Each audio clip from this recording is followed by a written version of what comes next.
At the end of September, a quiet, almost unnoticed decision in The Hague shook the global economy. The Dutch government announced that it was taking control of the Chinese company Nexperia, a manufacturer of millions of tiny but vital microchips used in cars, smartphones, and energy systems. Authorities claimed the move was made in the name of national security, but no one anticipated how far-reaching the consequences would be. For the first time since 1952, the Netherlands activated an old Cold War-era law, the Goods Availability Act, which allows the state to seize private enterprises in times of crisis. China's response was almost immediate. In Beijing, the move was seen as an act of economic aggression. Behind the official wording lay a direct blow to one of China's largest technological investors in Europe. This step not only strained relations, but also exposed how fragile global supply chains have become. From Europe's car plants to Asia's electronics hubs, disruptions began to ripple outward, and what started as a legal dispute over one company quickly escalated into something much larger, a confrontation now threatening the very core of European industry. When the Dutch government acted against Nexperia, few realized the scale of what was happening. The company, based in Nijmegen, is owned by China's Wingtech Technology, one of the country's largest semiconductor investors. On September 30th, the Netherlands, for the first time in its history, invoked the 1952 Goods Availability Act, granting the state authority to seize private firms if their activities are deemed a threat to national security. Officially, authorities said the move was necessary to safeguard Europe's semiconductor supply security, but the timing raised doubts.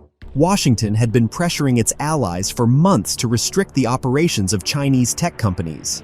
Dutch officials also cited alleged corporate governance violations within Nexperia, including the supposed embezzlement of $200 million by senior executives. Beijing rejected all accusations, calling them politically motivated, and accused Europe of expropriating Chinese property under US pressure. For analysts and investors, it was a troubling signal. Nexperia is no startup. It is a major global chipmaker supplying components for automotive electronics, energy systems, and industrial devices. A single government decision jeopardized thousands of jobs and billions of dollars in trade. The message to the business world was clear. The rules of the global game are changing. And while Europe was still processing what had happened, China was already preparing its response. The retaliation came swiftly. On October 4th, just days after the seizure, China's Ministry of Commerce announced the suspension of all microchip exports from Nexperia's Chinese plants.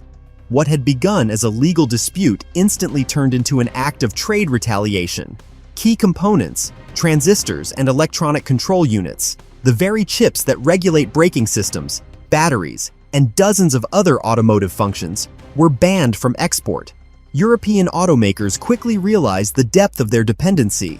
Nexperia's factories in China test and package chips produced in Europe before sending them back for final assembly.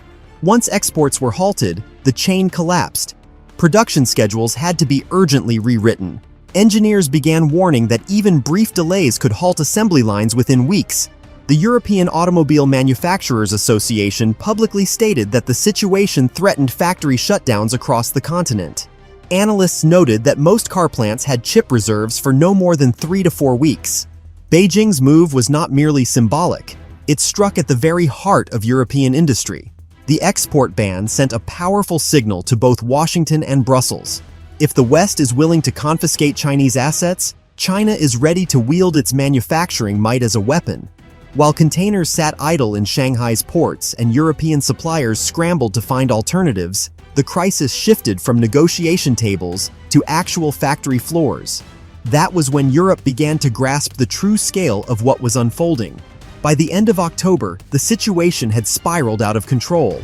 On October 23rd, Nexperia's Shanghai division, one of the company's largest units, declared independence from its Dutch headquarters. The announcement stunned investors and analysts alike. A simple managerial order had escalated into an international confrontation. The trigger was a directive from European management to dismiss John Chan, vice president for global sales and marketing. However, the Shanghai division refused to comply, stating that the order violated Chinese labor laws and had no legal force. The official statement left no ambiguity. This directive contradicts local labor regulations. The message was clear. China would no longer obey European orders. This was far more than an internal dispute. The situation revealed that global corporations are increasingly fracturing along national lines. Nexperia's Chinese facilities account for around 70% of the company's total chip output, but due to the ongoing export ban, only about 30% of that production can reach the global market. Billions of dollars worth of chips were now trapped inside China, while European plants were forced to scale back or halt production entirely. Major suppliers immediately began searching for replacements. French company Valeo SE, one of the world's leading automotive component manufacturers and a supplier to Volkswagen, BMW, and Stellantis, confirmed that it had already found alternatives for 95% of the affected semiconductors. The announcement briefly reassured investors, but underscored the growing uncertainty within Europe's automotive industry. The conflict surrounding Nexperia now looked less like a managerial dispute and more like a corporate mutiny. Two offices, two jurisdictions, and two governments quietly backing each side. What began as a political seizure of property in the Netherlands had evolved into a global power struggle in which factories, contracts, and trade laws had become the weapons. And for Europe's automakers, the consequences of this struggle were only just beginning. The effects rippled through the global automotive sector almost immediately. Across Europe and Japan, major car manufacturers began sounding the alarm. Volkswagen, Europe's largest automaker, issued an internal memo warning that disruptions caused by Nexperia could affect its production lines. Given the rapidly changing situation, we cannot rule out short-term impacts on production, the message read. For a company managing more than 10 brands and employing hundreds of thousands of workers, even minor supply interruptions could result in massive losses. In Germany, the country's largest automotive association, VDA, described the situation as serious and confirmed that on October 10th, its members had received a letter from Nexperia explaining that due to the chain of recent events, the company could no longer supply chips. Outside Europe, Japan's Automobile Manufacturers Association, which includes Toyota, Nissan, Honda, and Mazda, reported that the chip shortage could seriously affect global production. The British Society of Motor Manufacturers and Traders added that such disruptions are the last thing an already weakened industry needs. For companies already struggling with tariffs, declining demand, and competition from China, this new supply crisis has dealt a blow to confidence. Assembly lines that once symbolized Europe's industrial might have now become vulnerable to decisions made in distant capitals. Behind every delayed shipment and every unassembled vehicle lay a much deeper problem, a crisis of Europe's own economic model. The automotive industry had long been the pride of Europe, but now its cracks were becoming impossible to ignore. The Nexperia crisis revealed how dependent European factories have become on Chinese technologies and raw materials. Today, China supplies about 90% of the rare earth metals imported by the European Union, essential components for electric motors, batteries, and sensors. When Beijing tightened export regulations, shipments collapsed.